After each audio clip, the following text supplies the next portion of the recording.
My name is Danielle Morgan, and on September 4th, 2017, my life changed forever. I was working as a home healthcare aide just outside of Baton Rouge, Louisiana. That morning started off like any other. I made my usual coffee, kissed my son Jacob goodbye before school, and headed out in my beat-up silver Camry to check on one of my elderly patients, Miss Evelyn. The rain had been falling steadily all week, but that day it was different. The air was heavy in a way that made me nervous, and I remember feeling an odd chill when I stepped outside, like something in the atmosphere wasn't right. As I drove down Highway 30, the roads were already beginning to pool with water, but I didn't think much of it. I grew up around storms. I knew how to navigate rain. But this wasn't just a storm.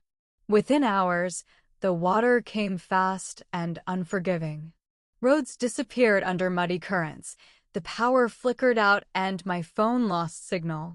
By the time I realized how serious it was, I was already trapped. My car stalled in the middle of an intersection that had turned into a swirling, violent river. I tried to push the door open and get to higher ground, but the water was pushing against the car like a giant fist. I screamed for help. I cried out to God. I kicked and punched at the windshield, water now rising up to my chest inside the car. And then I remember something strange. A sudden stillness. I heard my own breath echoing loudly in my ears, and then silence. No pain. No more struggle. Just silence. The next thing I knew, I wasn't in my car anymore. I wasn't even in water. I was standing in what I can only describe as the most beautiful, peaceful space I had ever experienced, like a field of light stretching endlessly, not made of grass or sky, but of something more alive than anything I had ever known. Everything shimmered, and yet nothing hurt. I didn't feel afraid. I didn't feel cold or wet or tired. I felt seen, completely known. And then I saw him. Jesus. Not as a painting or figure from a Sunday school book, but real. Alive. Radiating this overwhelming presence of love, but also of sorrow. He didn't speak with words at first. It was like his eyes carried every truth I had been too busy or broken to face. He looked at me with this piercing compassion, and then he finally said, "Daughter, you were not meant to come home today. But you need to see what is coming." My heart dropped. His voice wasn't angry, it was firm, urgent. He lifted his hand, and in a moment I was no longer in that place of peace. I was somewhere else entirely. I saw what looked like a city skyline, maybe New York, maybe Chicago, I don't know. It shifted and warped like it was made of sand. One moment it was shining, the next it was crumbling. Fires broke out in random places, smoke curled into the sky, and people ran, not from a war or a person, but from something unseen. The chaos felt spiritual, like the fabric of the world was being ripped apart by something deeper than bombs or bullets. Families were being pulled apart. People clutched their chests, their hearts overwhelmed by fear, grief, confusion. The streets weren't just full of panic, they were full of despair, like people had lost all sense of direction. Jesus stood beside me, not watching like a bystander, but mourning. "This is not my will," he said. "But hearts have turned cold, and time is short." I wanted to look away. I wanted to wake up and pretend this wasn't real, but he kept showing me more. I saw churches with their doors closed, even as people begged to come in. I saw pastors arguing about politics instead of preaching truth. I saw people clinging to money, their phones, their social status, while the ground beneath them cracked and split like it couldn't hold the weight of their pride anymore. There were floods, yes, and fires, and earthquakes. But the real disaster, the one that tore at my soul, was the spiritual blindness. It was like a fog had settled over people's eyes. They couldn't see him. They couldn't hear him. Even when he cried out to them. Even when he reached down, they turned away. "Warn them," he said. "Tell them I am coming, but not as they expect. I will not be mocked, but I still longed to save. That moment shattered me. All the times I had doubted him, all the nights I had pushed him aside for my own comfort, they came rushing back like waves. I wanted to fall at his feet and beg for another chance. But he wasn't condemning me. He was pleading with me for them for you. Return to me, he said, and I knew then this message wasn't just for me. It was for every soul asleep at the wheel, every heart that thought they had more time. I didn't know what to say. I just stood there, tears flowing freely. I wasn't thinking about my job or my rent or the clothes I left in the washing machine that morning. I was thinking about eternity, about how close we are to the edge without even realizing it. And then, just as quickly as it began, it was over. The vision faded and everything turned white. When I woke up, I was on a stretcher, soaking wet, coughing up muddy water, with paramedics hovering over me. They said I had been underwater for several minutes before someone pulled me from the vehicle. You should be dead, one of them whispered. But I wasn't. I knew why. I was given a second chance, not just to live, but to speak. To share what I saw. The days after that were the hardest of my life. It wasn't just the recovery from nearly drowning, it was the weight of the message. Every time I closed my eyes, I saw the faces of those people in the vision, crying out, lost, hopeless. I'd sit at my kitchen table with my Bible open and my coffee going cold, just staring at the pages, wondering how I was supposed to explain something like this. Who would even believe me? I didn't grow up preaching or prophesying. I was just a mom, a caregiver, someone who barely made ends meet most months. But the burden didn't let up. I felt the presence of the Lord with me, urging me to speak even when my voice trembled. Tell them, I kept hearing in my spirit. Tell them to come back to me before it's too late. So here I am, broken but willing. Not because I have all the answers, but because I can't pretend it didn't happen. I can't pretend the urgency isn't real. I started recording my testimony, first on my phone, then on social media. The response was overwhelming. Messages poured in from strangers across the country, some terrified, others comforted, all of them searching for something deeper than what this world can offer. And still, through it all, the vision plays in my mind like a loop. It's not just about the disasters. It's about hearts. Hearts that have grown hard. People who have stopped listening. Families that sit in the same room, glued to their screens, but miles apart in spirit. And Jesus weeping, not because he's weak, but because we're wasting the precious time he's given us to turn back. I know now that the flood wasn't just water. It was a warning. And somehow, in the middle of all that loss, he used it to reach me. I believe he's trying to reach you too. After the flood and the vision, the world around me felt different. It wasn't that things looked unfamiliar, it was that I had changed. I remember sitting in my bedroom 2 nights after I got out of the hospital. The electricity had returned, the streets were beginning to dry, and life was moving on as if nothing had happened. But I couldn't move on. I couldn't sleep. My body was exhausted, but my soul was wide awake, like it had been shaken by something eternal and couldn't go back to sleep. I stared out my window at the quiet street, the way the street lamps made the puddles shimmer, and I felt this hollow ache in my chest. I kept thinking, how are people just going about their lives? I watched my neighbors walking their dogs, teenagers on bikes laughing, cars passing like it was just another weekday evening, and it hit me. They didn't see what I saw. They didn't hear what I heard. They didn't know what's coming. And that terrified me. I kept replaying the part of the vision where Jesus stood beside me while the world unraveled. I could still hear the sorrow in his voice when he said, "This is not my will." That sentence stayed with me like a splinter in my spirit. It made me realize how many people misunderstand who he is. They think he's angry, distant, waiting to punish us. But that's not what I saw. I saw heartbreak. I saw a savior desperate to save. I saw a God who wasn't throwing fire from heaven, but reaching down with mercy while we slapped his hand away. And I was one of those people. I had spent so many years running from him, not violently, not loudly, but quietly. Slowly. I let the world drown out his voice. I put my job, my bills, even my comfort before him. And now, standing on the other side of death, I knew how wrong I had been. Not just wrong like I made a mistake, but wrong in how I viewed the entire purpose of life.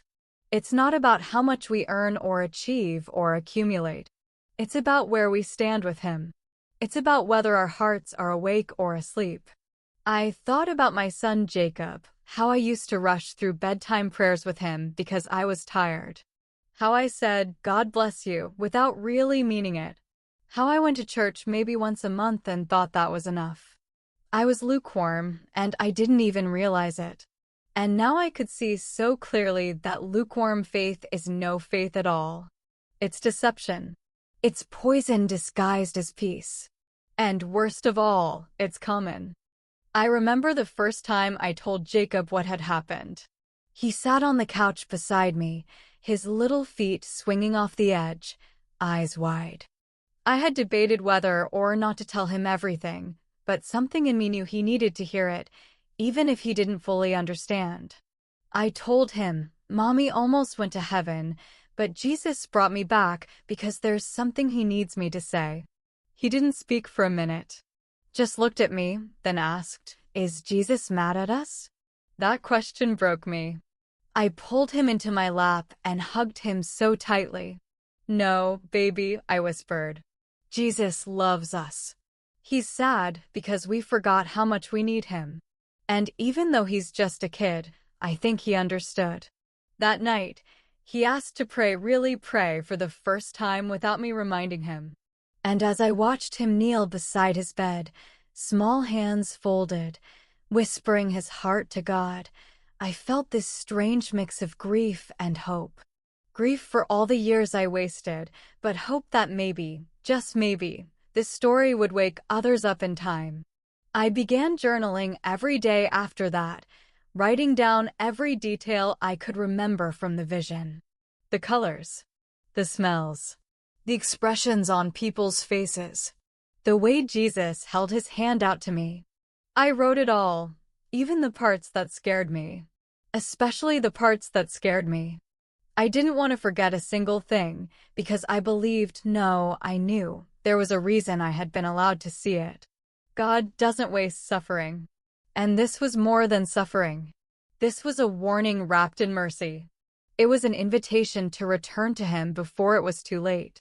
I knew I had to share it, but every time I thought about posting online, I felt that creeping fear rise up. What if people think I'm crazy? What if they mock me? What if they say I'm lying just to get attention? But every time I hesitated, I'd remember his eyes. The way he looked at the world. The way he looked at me. I couldn't stay silent. Not when so many souls were asleep, living day to day with no idea how close they were to the edge of eternity. So I posted my first video sitting in my kitchen. No makeup, no script, just raw honesty. I told my story, shaking the whole time. I cried through most of it. I uploaded it and sat there in silence, staring at the screen, wondering if I'd just made the biggest mistake of my life. But then the comments started coming in. Dozens, then hundreds.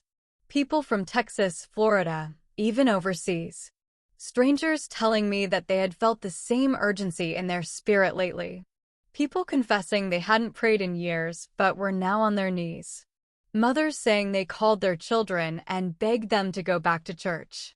Teenagers messaging me about dreams they'd had that lined up with what I saw. It was like a ripple, a spiritual awakening echoing out from my little kitchen in Baton Rouge. But not everyone believed me. Some mocked. Some said I was hallucinating or mentally ill. Some accused me of trying to start fear-based religion. But those voices, as loud as they seemed, couldn't drown out the truth I carried. Because I knew what I saw. I knew who I met. And once you've looked into the eyes of Jesus, really looked, you can't unsee that. You can't unfeel that sorrow, that love, that holy urgency. And it wasn't just a vision of what's coming, it was a vision of what already is. We're already drifting, already distracted, already forgetting what matters. And Jesus isn't waiting to destroy us. He's waiting to rescue us, if only we'll reach back. I began to pray like I never had before. Not just for myself, but for everyone. For the skeptics. For the broken. For the proud. For the pastors who forgot why they started preaching. For the families barely holding on. For the girl I used to be, who thought she had all the time in the world. I prayed for mercy. For revival. For hearts to be pierced by truth before it's too late. Because I know now, one flood can change everything. One moment in God's presence can rewrite a lifetime of doubt. One whisper from heaven can shatter every lie we've believed. And I believe deep in my bones that that's what He wants to do. Not later. Now. In the days that followed, my prayer life transformed from something shallow into something desperate, sacred, and constant. I didn't just pray in the morning or at night. I prayed while doing dishes, folding laundry, driving to the grocery store. It felt like I was walking through life with one foot still in that heavenly realm, and my soul couldn't bear to go back to the way things used to be. Everything that once seemed so important, my promotion at work, my social media, the drama between friends, it all felt meaningless now. Not because those things don't matter at all, but because they don't matter most. I kept hearing those words Jesus spoke to me during the vision, echoing over and over like thunder in my heart. There is no more time to delay. It was like He branded that message into my spirit. Every time I turned on the news and saw more division, more hatred, more confusion, I felt it again. Every time someone cursed God publicly or twisted His word for personal gain, I felt it. The spiritual climate was shifting. There was a thick spiritual fog settling over everything, like a deception that people couldn't see through unless they were really seeking Him. And I knew, because He showed me, that we were running out of time. Not just time on a clock, but grace time. That sacred window where God is still reaching out with mercy, still trying to wake us up before the shaking begins. I couldn't keep this to myself anymore. I started visiting local churches, offering to share my testimony. Some welcomed me with open arms, letting me speak to women's groups, youth nights, prayer meetings. Others smiled politely but brushed me off. One pastor told me, "People don't need fear, they need encouragement." And I agreed, but what he didn't understand is that this is encouragement. Knowing what's coming isn't meant to scare us, it's meant to save us. It's a warning born from love. Like a mother shouting at her child before they run into traffic, not to shame them, but to protect them. But still, I could see the discomfort in their eyes. People want gentle, digestible faith. Not truth that rattles their comfort. Not truth that calls them to change. But Jesus didn't rattle me to entertain me. He rattled me to rescue me, to awaken me. And now I felt like a woman carrying a fire that no one wanted to touch. It wasn't just strangers that reacted this way. My own sister, Michelle, who I'd always been close with, started pulling away. She told me she believed I saw something, but not necessarily Jesus. Maybe it was just trauma, she said one night while we sat in my living room. Your brain was dying. It could have created anything. I wanted to get angry, but I couldn't. I just stared at her and said, then how come I came back completely changed? People don't just hallucinate themselves into repentance. She didn't answer. She just looked down at her cup of tea. I could see it in her eyes. She didn't want to believe what I was saying, because if it was true, it meant she'd have to change too. And that's the part that scares people most. Not the vision of the storm, not the shaking of nations, but the shaking of their own hearts. The idea that maybe, just maybe, they aren't as spiritually safe as they thought. That maybe their version of faith isn't rooted in surrender, but in tradition or convenience or control. And I get it. I was there. I used to think being a good person was enough. I used to think that believing in God was the same as following him. But in that vision, when I stood beside Jesus and watched what's coming, none of those excuses mattered. I didn't feel righteous because I went to church or prayed sometimes. I felt exposed, like he saw right through every religious mask I'd ever worn. And yet, in that exposure, there was no condemnation, just a deep, aching sadness. Not because he was mad at me, but because he loved me so much and wanted to give me more, and I had spent my life settling for less. That's the thing people miss about judgment.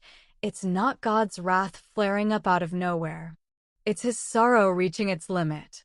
It's the moment mercy runs out, not because he withdraws it, but because we reject it so long, there's nothing left to save. That's what I saw. A world that had heard the gospel over and over and still said, no thanks. A generation so full of itself that it laughed at the idea of holiness. And in the face of that, Jesus wept. He didn't shout. He didn't crush. He wept. I had to do more. I couldn't just make YouTube videos and hope the algorithm would carry the message. I needed to look people in the eyes. I started volunteering at a women's shelter downtown, something I'd always told myself I'd do when I had more time. Now I made time. I'd sit with women coming out of addiction, homelessness, abuse, and I'd tell them what I saw. Not to scare them, not to manipulate them, but to remind them, God hasn't forgotten you. He sees you. And this world that's treated you like garbage is the same world that's crumbling beneath our feet. But there's a new world coming. One where sorrow is swallowed up by joy, where shame is erased by glory, where every tear is wiped away.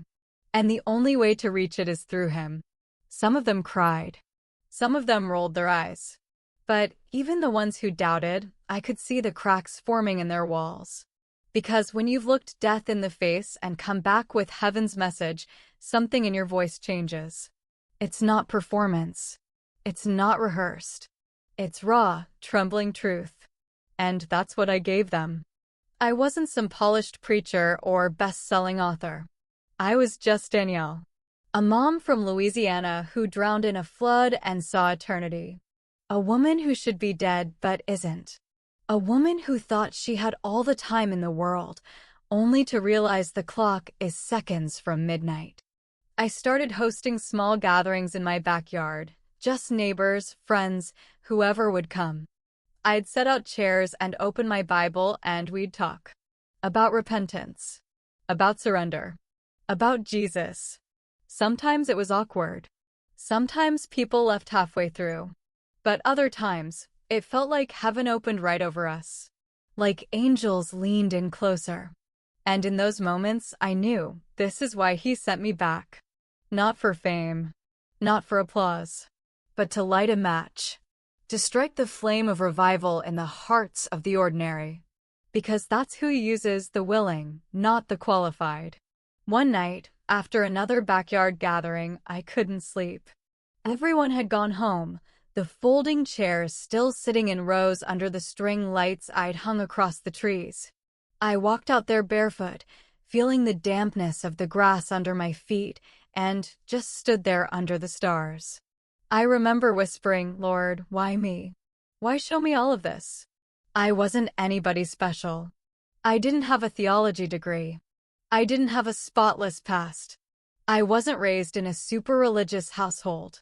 I was just a woman who'd spent most of her life going through the motions, trying to keep her head above water, literally and spiritually. But the answer I felt in that moment wasn't audible. It was this warm, pressing truth that settled over me like a blanket, because you'll say it when others won't. And I just broke. I sat down in the grass and cried like a child. Because deep down, I knew it was true. I'd never been good at pretending. I couldn't play the everything's fine game anymore. Not after what I saw. Not after what I felt. Jesus didn't just show me a vision, he wrecked me. In the most loving, holy, soul-saving way. And now the only thing that mattered was that people heard it. I didn't care if it made me look crazy. I didn't care if it ruined my reputation or made me lose friends. My fear of being misunderstood had completely died in that flood, buried in the same waters that had almost taken my life. Because now, all I could think about were the faces I saw in the vision. All those people, screaming and running, and not because of a literal storm, but because of what was happening in the spirit. Their worlds were collapsing, and they didn't know where to turn. Their safety nets were failing. Their idols were burning. And they were looking for something real. Something that didn't shift with the headlines or fade with the next trend. They were searching for a foundation that couldn't be shaken. And the only one I knew of was Jesus. I began to remember more details from the vision. It didn't come back all at once. It was like slow waves crashing onto the shore of my mind.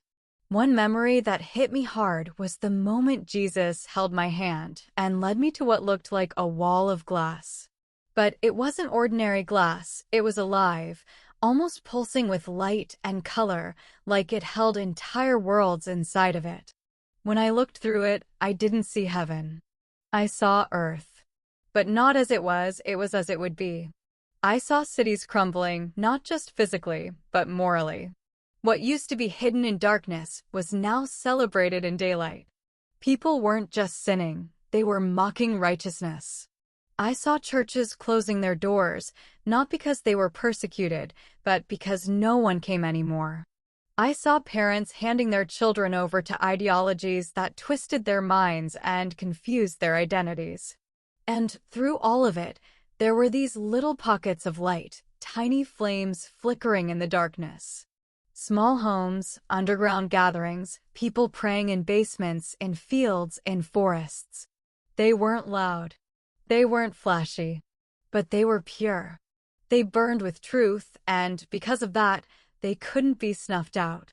Jesus pointed to those flames and said, "This is my remnant." I didn't even know what that word meant at the time. I had to look it up later. But in that moment, I felt the weight of it. These weren't just Christians. These were the ones who refused to bow to the system. The ones who clung to him even when everything around them screamed to let go. And he loved them so fiercely. Not because they were perfect, but because they were faithful. And that's when I realized the storm isn't coming to destroy us. It's coming to reveal us, to show who we really are. Whether our faith is built on sand or on the rock. Whether we serve him or just wear his name like a label. And I knew then I wanted to be part of that remnant. Not just in word, but in my life. In my obedience. In my surrender. I didn't want to go back to playing church. I wanted to become the church. As I kept praying and seeking, more moments from the vision surfaced. I remembered the sound, that sound. It wasn't thunder or wind or crashing waves. It was the crying. All at once. As if the whole earth had started weeping. I heard it while standing beside Jesus as he showed me what was to come. It wasn't just people in fear, it was creation itself groaning. I know that sounds strange, but that's the only way I can explain it. The ground groaned. The sky moaned. Even the trees seemed to tremble. Scripture talks about creation groaning for the revealing of the sons of God, and that's exactly what it felt like. Everything was aching for redemption. And yet, in the middle of that sorrow, I felt this strange kind of hope, like the world wasn't breaking apart without purpose. It was breaking open, making room for something new, something holy. I turned to Jesus and asked, "Why do you let us wait so long?" And his eyes, those endless eyes, looked straight into me and he said, "Because I want all to come home." That's what he said. Not some. Not a few. All. And I could feel the ache in his voice. He's not slow to act, he's patient beyond what we deserve. But that patience isn't forever. The door won't stay open forever. I saw it. I saw the moment the door began to close. And I saw people banging on it, screaming to be let in. But it was too late. And he looked at me and said, "Tell them while the door is still open." That sentence has haunted me in the best way ever since. Every time I sit down to record a video, every time I speak at a small group, that sentence plays in my heart like a bell. Tell them while the door is still open. Because that door will close. Not out of cruelty, not out of spite, but out of justice. Because God is not just loving, He's holy. And He's coming back not just as a lamb, but as a lion, a king, a judge. And we need to be ready. In the days that followed, my body recovered quicker than anyone expected. The doctors called it a miracle. They couldn't explain why my lungs hadn't suffered more damage or why my heart rhythm normalized on its own. But I knew why. Jesus had breathed life into me, literally. It wasn't the machines or the medicine, although I was grateful for all of it. It was the touch of the one who holds time in His hands, who sees every heartbeat, every breath, every tear. But while my body healed, my spirit was unraveling in the best way possible. It was like everything that had once mattered so much suddenly felt like dust. My ambitions, my plans, even my fears. They didn't carry the weight they used to. I had touched eternity. I had stood in it. And that kind of encounter changes you in ways you can't ever fully explain. I remember sitting at my kitchen table one morning, the sun barely up, and I just whispered, "Jesus, I'm yours. Whatever you want. Wherever you send me. I'm done living for anything else." And I meant it. It wasn't a dramatic moment, not loud or tearful. It was quiet, still, holy, like a vow exchanged in secret. And right there, in that silence, I felt Him again. Not visibly, not audibly, but unmistakably present. It was like He'd been waiting for me to mean it with my whole soul. From that day on, things in my life began to shift. Conversations changed. The people I was drawn to changed. The way I spoke, the way I listened, even the way I looked at strangers in the grocery store, it all carried this quiet urgency. I couldn't stop thinking, do they know Him? Do they know what's coming? And I didn't mean it from a place of fear-mongering. I wasn't interested in scaring people into salvation. I wanted to love them toward truth. The way He loved me. One evening, I had a dream that felt more like a continuation of the vision I'd seen during my near-death experience. In the dream, I was standing in the middle of a large, open field. The sky was gray, the wind heavy, and there was a storm forming on the horizon, dark, wide, and fast-moving. But what struck me most was the people in the field. They were just standing there. Not panicking. Not running. Just casually talking, laughing, scrolling on their phones. As if nothing was coming. I wanted to scream, "Don't you see it? It's right there." But every time I tried to speak, my voice came out like a whisper. No one heard me. No one even looked up. And then I noticed a small child next to me, holding a lantern. The flame was barely flickering, but it was enough to light the space around us.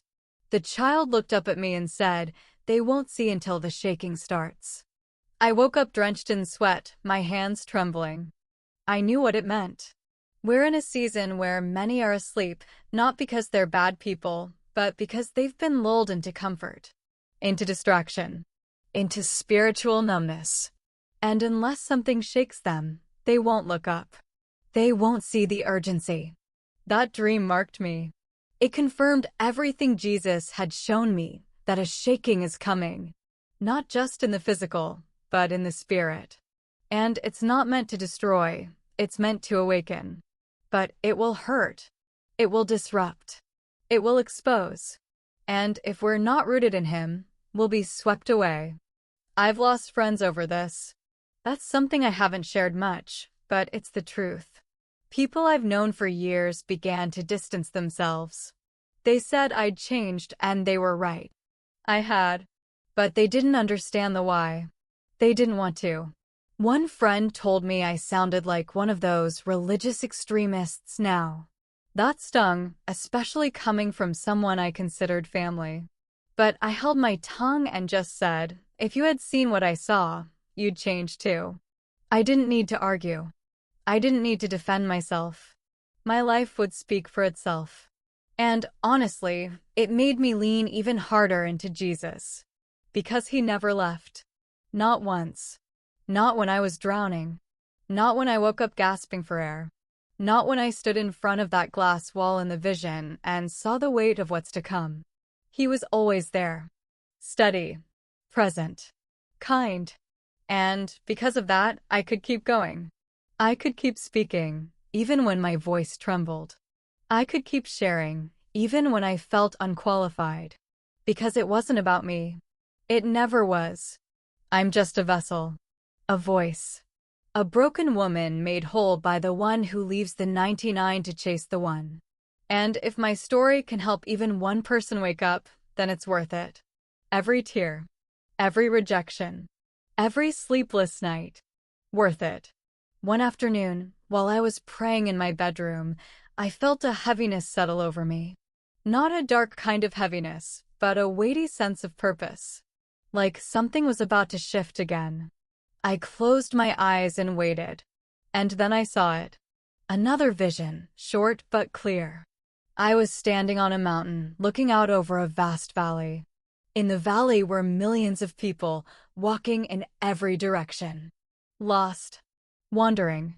Some were carrying bags full of bricks. Others were dragging chains. And above them, written in the clouds, was one word: choice. I didn't hear Jesus speak in that moment, but I understood the message. We're all in the valley of decision. Every single one of us. Every day. We choose who we'll serve. We choose what voice we'll listen to. We choose what foundation we'll build our lives on. And those choices aren't just personal, they're eternal. I opened my Bible that night and landed in Joel 3 verse 14. Multitudes, multitudes in the valley of decision. For the day of the Lord is near in the valley of decision. My hands started shaking. That's exactly what I had seen. And suddenly, I realized the story Jesus was writing through my life wasn't finished. It was just beginning. I had to tell people. I had to warn them. But more than that, I had to invite them. Not just to avoid destruction, but to discover life. Real, eternal, soul-awakening life in Him. The weeks turned into months, but the weight of that valley vision never left me. It haunted my thoughts, in the quiet moments, in the noise of daily life, in the soft stillness right before sleep. I'd watch people walk past me at the store, sit beside me on the bus, or serve me coffee, and I'd wonder, do they even know they're standing in the valley? Do they sense how close the edge really is? Because once you've seen eternity, once you've brushed up against the final breath, you can't help but live with a new kind of clarity. The world doesn't feel the same anymore. The distractions that used to keep you numb now just feel loud and empty. I started talking to God constantly, out loud sometimes, as if He were walking right beside me. And maybe He was. I'd sit in traffic and whisper prayers for the car next to me. I'd stand in line at the grocery store and ask Him to show me if the person behind me needed encouragement, or just a smile, or maybe nothing, just someone to notice them for once. Everything had changed. But nothing had changed. I still had to go to work. I still had bills and dishes and laundry. I still had to navigate conversations and appointments and small talk. But I was different. I wasn't living for this world anymore, and it was both freeing and terrifying. Because now I carried something. A truth. A responsibility. A voice I couldn't silence, no matter how much I tried to blend in again. And the more I spoke it, the more resistance I felt. The enemy does not like it when people wake up. He prefers us asleep, comfortable, sedated by noise, lulled by routine. But I was awake now. Fully. Deeply. Painfully. I'll never forget the night I had the dream about the burning city. I had just finished praying for a woman I barely knew, someone who'd shared with me about her daughter's addiction. I cried that night, harder than I had in weeks. Not because I knew her well, but because I felt the ache of Jesus for her daughter. That burden of love. That longing. And when I fell asleep, It was like I stepped right back into something sacred. The dream began with me standing at the edge of a city.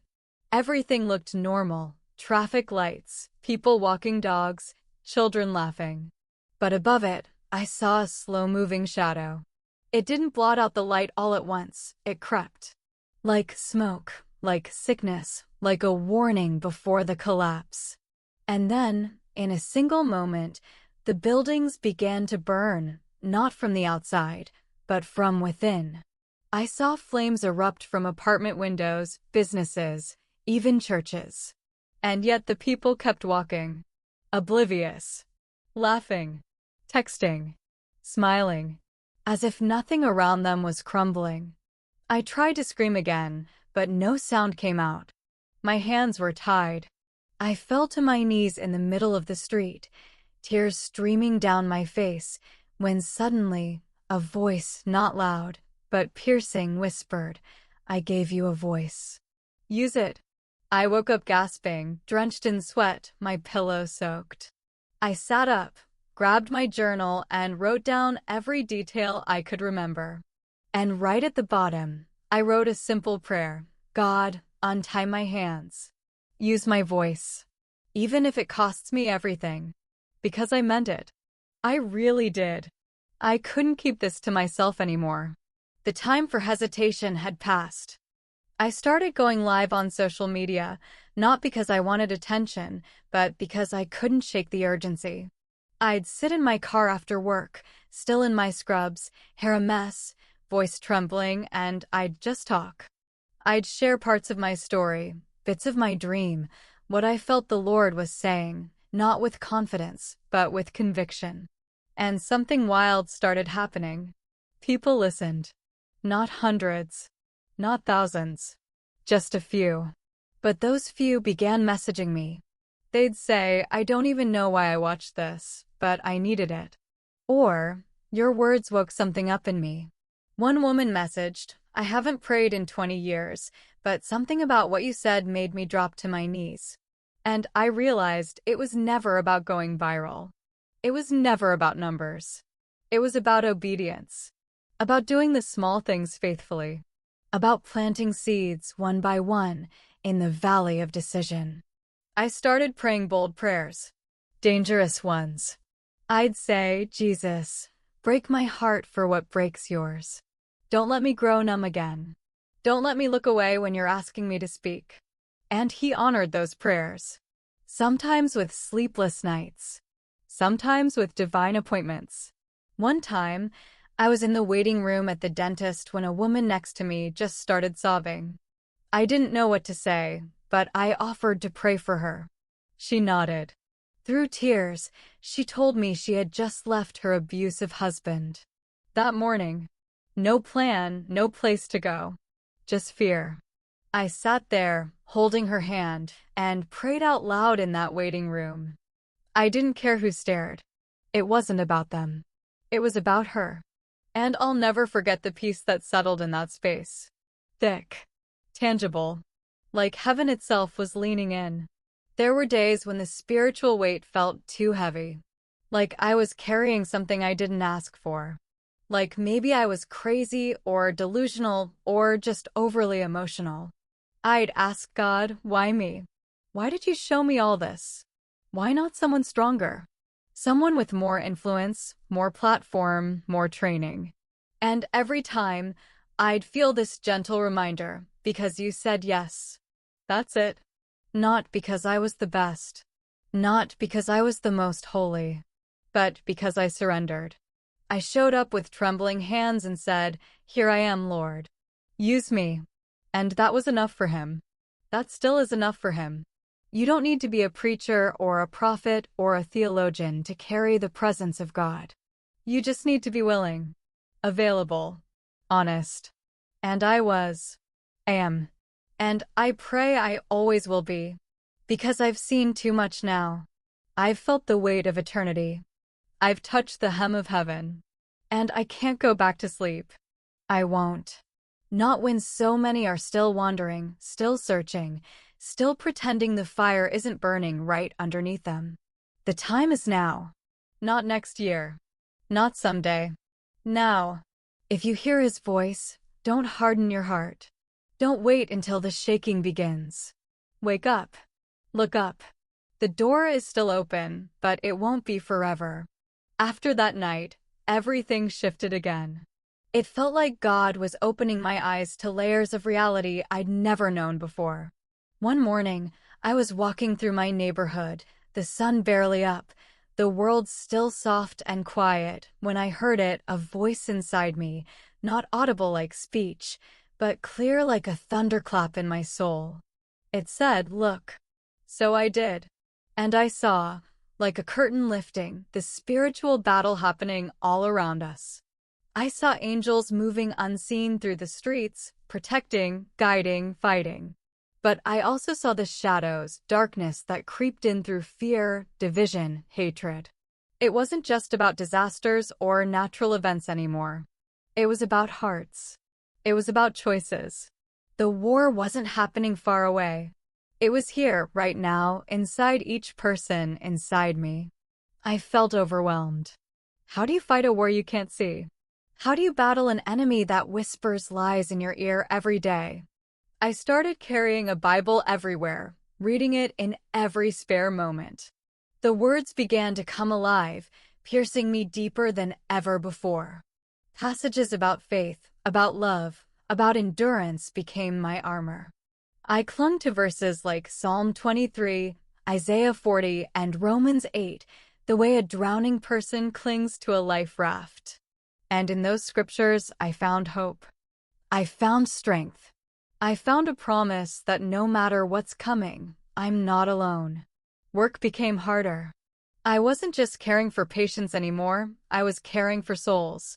I listened more deeply to the stories of pain and brokenness around me. One woman, a nurse's aide, confided she felt like giving up. Her husband had left, her kids were struggling, and the weight of it all was crushing her. Another patient told me about losing faith after a tragedy. Their stories intertwined with mine in a tapestry of human suffering and divine hope. I felt the tension every day between the physical and the spiritual, between the seen and the unseen. And I knew I had to keep walking this tightrope, even when my legs were weak. I started journaling more, pouring out prayers and fears onto paper. Sometimes I'd write letters to God, asking questions, begging for clarity. Sometimes I'd write songs, though I couldn't carry a tune to save my life. I shared these raw, unpolished moments in my online videos too, because I wanted people to see that faith wasn't perfect. It was messy. It was real. It was struggling. But it was alive. The messages I received grew longer, more personal. People told me my words had encouraged them to seek God again, to pray for their families, to believe in something bigger. And every single one of those messages lit a fire inside me. Then came the day I faced a choice I never expected. A close friend from work, someone I trusted, someone I cared about deeply, started warning me to stop sharing my story. She said people were talking behind my back, that I was scaring others, that I was causing division. She begged me to be careful, to protect my job, to think about my family. For a moment, I was shaken. The fear of losing everything I had, my job, my community, my security, felt suffocating. But then I remembered that voice from the dream. I gave you a voice. Use it. I realized this wasn't about popularity or comfort. It was about obedience. I prayed hard that night, asking God to give me courage, to strengthen me. The next day, I told my friend gently but firmly that I couldn't stop.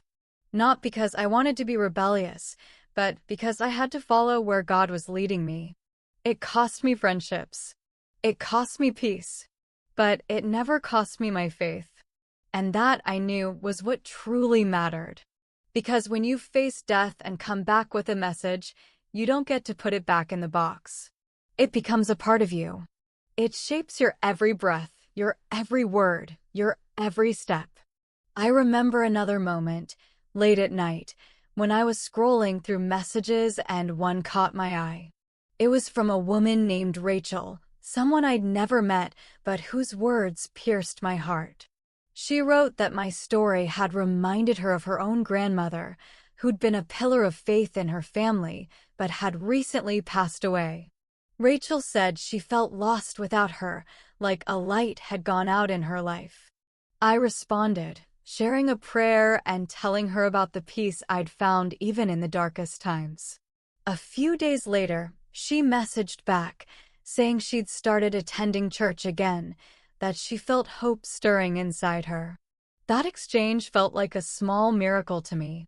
It was a reminder that even in the valley, even in the darkness, there are moments of light, moments where God moves through the cracks and brings healing.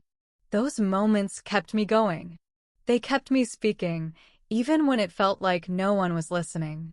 As the months passed, the vision of the valley stayed with me, but so did a new promise, the promise of restoration.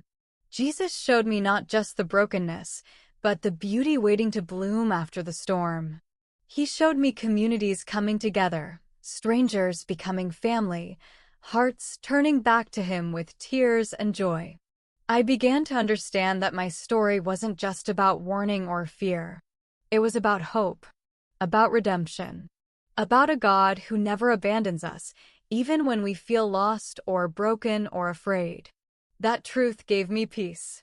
It gave me a reason to keep going, to keep sharing, to keep believing that no matter what comes next, we are not alone.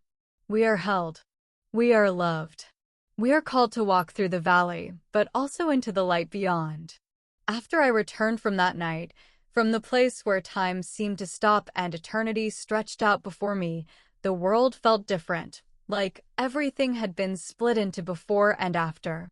The after was strange, like waking up in a dream that you don't fully understand yet, but you know it will change everything.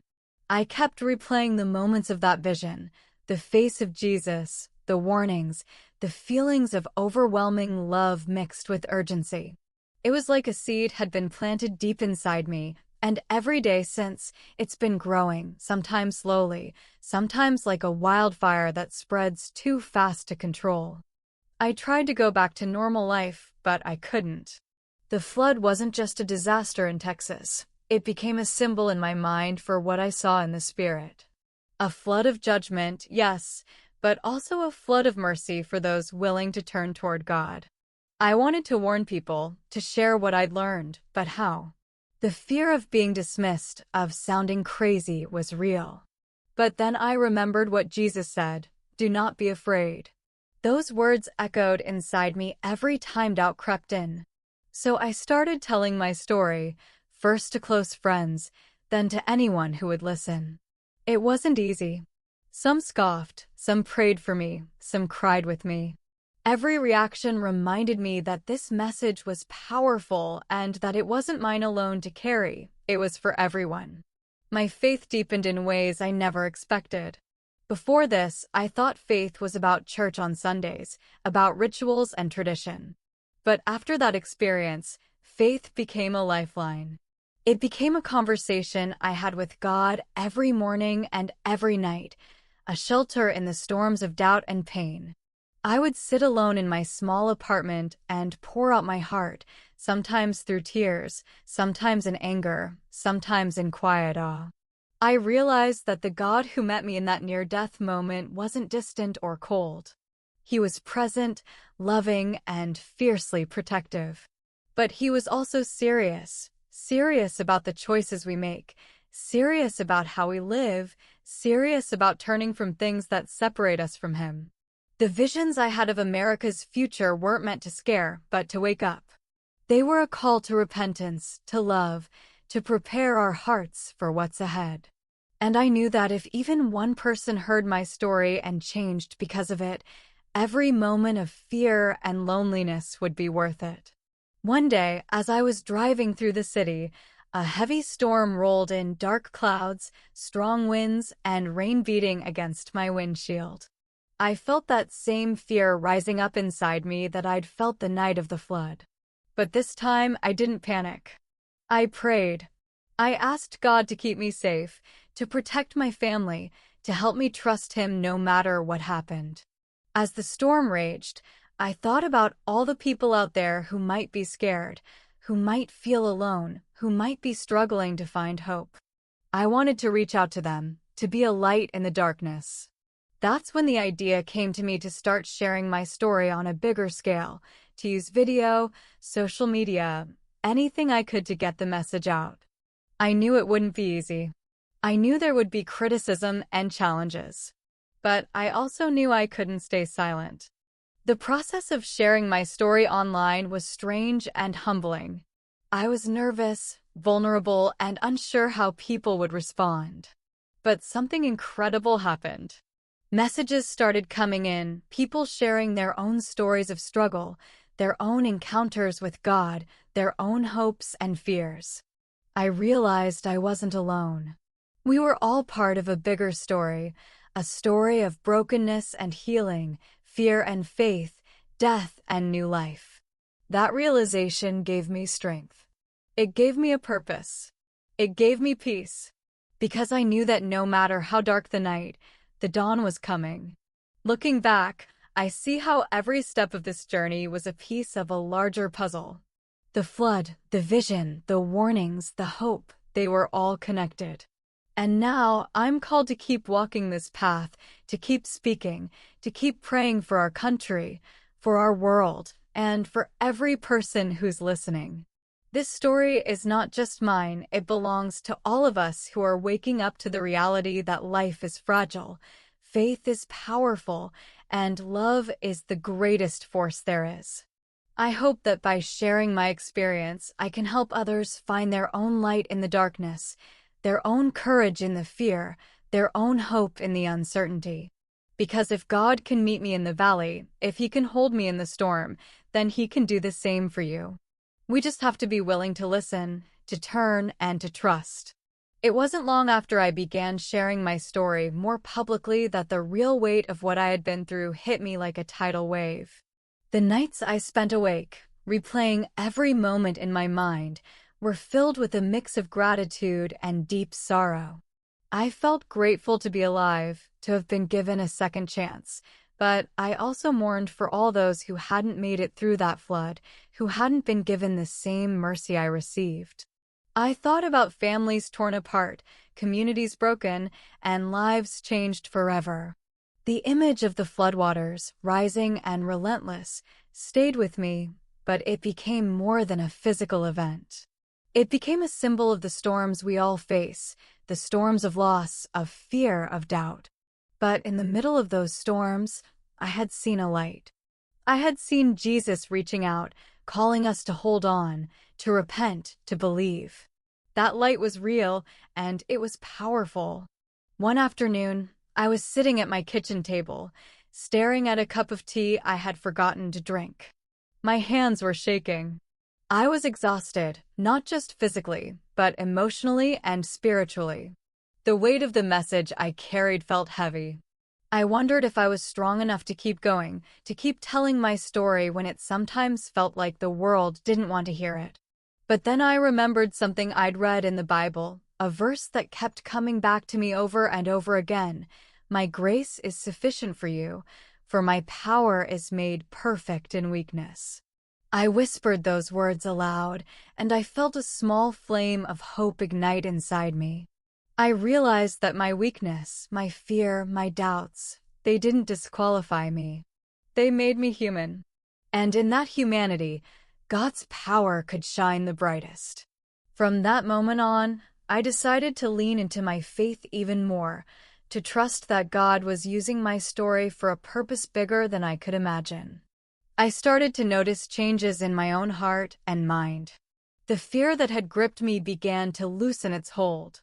The anxiety that kept me awake at night started to fade, replaced by a quiet peace that I could only describe as God's presence. I felt a new sense of clarity about my life's purpose.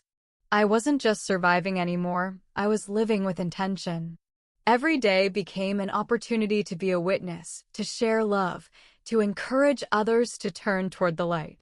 I reached out to local churches and support groups, hoping to build a community where people could come together, share their stories, and find healing. The response was more powerful than I could have hoped for. People who had once felt isolated found connection. Those burdened by fear discovered hope. And I saw firsthand how God's grace was at work in ways I hadn't expected. One of the most powerful moments came during a church service where I was invited to share my testimony. Standing in front of that congregation, I felt the same nervousness I had felt when I first started telling my story online. But as I spoke, sharing the raw truth of my near-death experience and the vision I received, something incredible happened. Tears flowed freely, not just from me, but from those listening. The room was filled with a sense of awe, of reverence, of understanding. After I finished, people came up to me with stories of their own struggles, their own moments of despair, and their own encounters with God. It was a sacred moment of connection and healing, reminder that we are never truly alone. That even in our darkest hours, there is light waiting to break through. Through all of this, I've learned that a near-death experience is not just about the moment you cross over. It's about what happens after. It's about how that encounter changes everything, your priorities, your relationships, your faith. For me, it meant a deep commitment to live a life filled with purpose, love, and courage.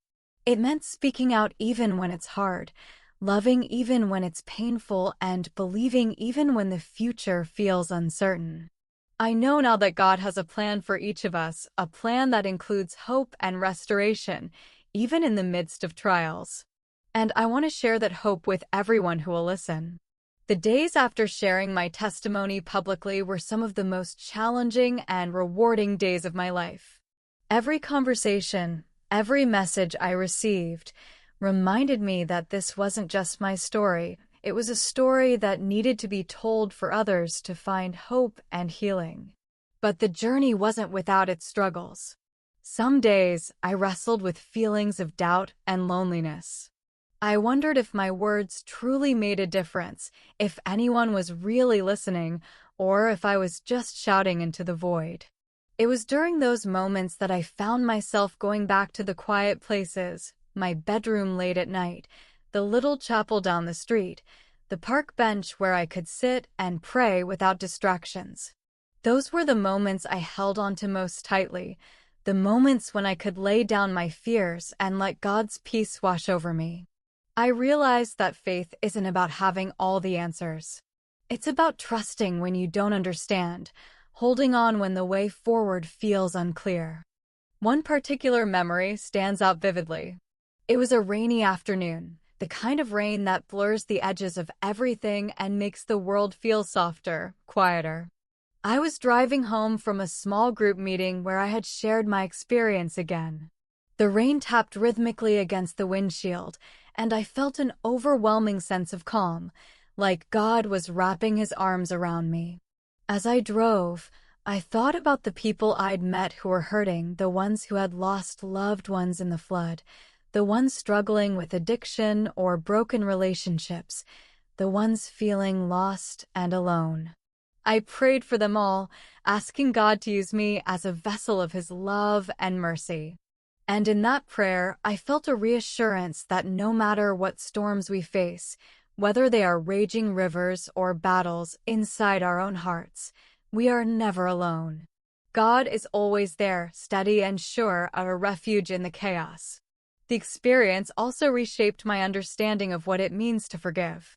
Before the flood, I held on to anger at the world, at the people who had hurt me, even at God sometimes. But in the place beyond life and death, I felt something shift inside me. I saw that forgiveness isn't just a gift you give others, it's a gift you give yourself.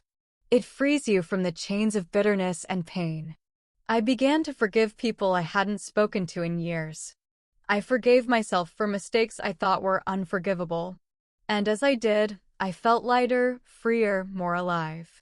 It was like stepping into the sunlight after years in the shadows. Forgiveness became a cornerstone of my healing, a pathway to peace that I desperately wanted others to find too. Sharing this journey has also taught me about the power of community. We weren't meant to walk through life's storms alone. We need each other, the support, the encouragement, the shared faith. Over time, I started to connect with others who had experienced near-death experiences, survivors of tragedies, and people searching for meaning in the midst of pain. Together, we formed a network of hope, a family of faith. We share stories, pray for each other, and remind one another that God's grace is enough. It's been humbling and inspiring to witness how God can take even the darkest experiences and use them for light. Our stories, when shared, become a testimony not just of survival, but of transformation. The vision I received during the flood continues to guide me every day. Jesus' words, his urgency to prepare and repent, echo in my heart. It's not just about fearing what's to come, but about embracing the chance to change, to grow, to be ready. I believe that each of us has a role in this, whether it's through prayer, acts of kindness, or simply living out our faith authentically. This world is broken, yes, but it is also beautiful and full of promise. And I am convinced that the same God who met me in that moment of near death is still meeting people today, offering them hope, healing, and new life. In the weeks and months that followed, my life began to feel like a new chapter, one that was both thrilling and terrifying at the same time. I started to see the world with different eyes. Simple things, the sunlight streaming through the window, the sound of children playing outside, the way the wind moved through the trees, these became reminders of God's presence and his delicate care for all creation. Every moment felt precious, like a gift to be cherished. But at the same time, I was painfully aware of how fragile life is. One second, everything can be ordinary. The next, it can change forever. That awareness fueled a deep urgency inside me to live fully, to love boldly, and to not take a single day for granted. One afternoon, I was walking through my neighborhood when I saw a group of kids gathered by the playground. Their laughter was contagious, pure and joyful.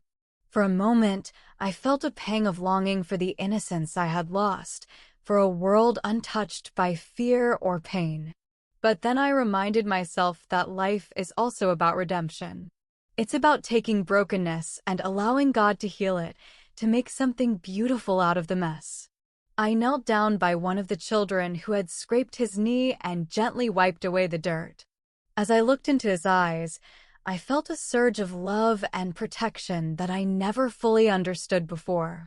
It was as if God was reminding me that healing begins with small acts of kindness, that every moment we reach out with compassion is a chance to reflect his light. Through all of this, my faith deepened in ways I hadn't expected. I began to study the Bible more seriously, looking for answers, for comfort, for direction. There were nights when I cried out in frustration, when the weight of what I'd been through felt unbearable. But there were also moments of profound peace, moments when Scripture seemed to speak directly to my heart. I realized that faith is a journey, not a destination. It's messy, complicated, and sometimes painful, but it's also the most powerful force I've ever known. I wanted to share that truth with others, especially those who felt lost or broken. I wanted them to know that no matter how dark the night may seem, the dawn always comes. One of the hardest lessons I learned was about trust. Before my near-death experience, I often tried to control everything, to plan every detail, to protect myself from pain. But the flood taught me that control is an illusion. Life can change in an instant, and sometimes the only thing we can do is trust. Trust in God's plan, trust in his timing, trust that he is holding us even when we feel like we're drowning. It wasn't easy. There were times when I felt overwhelmed, when fear tried to take over. But every time I chose to surrender, to let go, I found a little more peace, a little more strength. It's a daily practice, one that requires courage and humility. But it's also where I found the deepest freedom. As my story spread, I began to receive messages from people all over the world. Some shared their own near-death experiences, others told me about their struggles with faith, grief, or addiction. Every message touched my heart deeply. I realized that we are all connected by our shared humanity, by the pain and hope that live inside each of us. It's a reminder that none of us walks this journey alone. God's love is bigger than any fear or doubt, and His grace is sufficient to carry us through even the darkest valleys. That truth has become the foundation of everything I do now, the reason I keep telling my story, the reason I keep believing in miracles. As I reflect on everything I've been through, I can't help but feel a profound sense of gratitude. Gratitude for the second chance at life, for the moments of grace that carried me through the darkest times, and for the way God's love never left me, even when I felt most alone. The flood, the near-death experience, the vision of Jesus, they all changed me in ways words can barely capture. I am not the same person I was before. I am someone who knows what it means to face death and come back with a message of hope. Someone who understands the power of forgiveness, the necessity of faith, and the incredible strength found in surrender. And most importantly, someone who believes deeply that God is real, that He is good, and that He wants to meet each one of us where we are. There are still days when the memories come rushing back, when the fear creeps in like a shadow at the edge of my heart. But those days are balanced by countless moments of peace and joy. I have learned to hold both the pain and the healing because that is the fullness of life. It's messy and beautiful all at once. And I want anyone listening to know that no matter where you are right now, whether you're struggling with doubt, grief, fear, or loneliness, there is hope. There is a light waiting for you to find it. Jesus told me during my vision that He is coming back, that we need to prepare our hearts and live with urgency and love. I don't say this to scare anyone, but to encourage you. To wake you up to the reality that every day is a gift, every moment an opportunity to turn to God and experience His mercy. If there's one thing I want you to take away from my story, it's this: you are not alone. Even in your darkest moments, God is there, reaching out to you with open arms.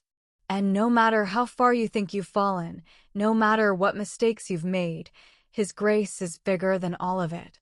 He can heal wounds you think will never close, restore hope you thought was lost, and give you peace that surpasses all understanding. I encourage you to open your heart to Him today. Pray, even if you don't know what to say. Seek Him honestly and without reservation. And watch how your life begins to change in ways you never thought possible. Thank you for listening to my story. If it touched your heart, please consider sharing it with someone who might need to hear it. Your support helps bring hope to others who are searching for light in the darkness. Don't forget to like, subscribe, and hit the notification bell so you won't miss future testimonies of faith and healing. Together, we can build a community grounded in God's love and truth. May God bless you and keep you always.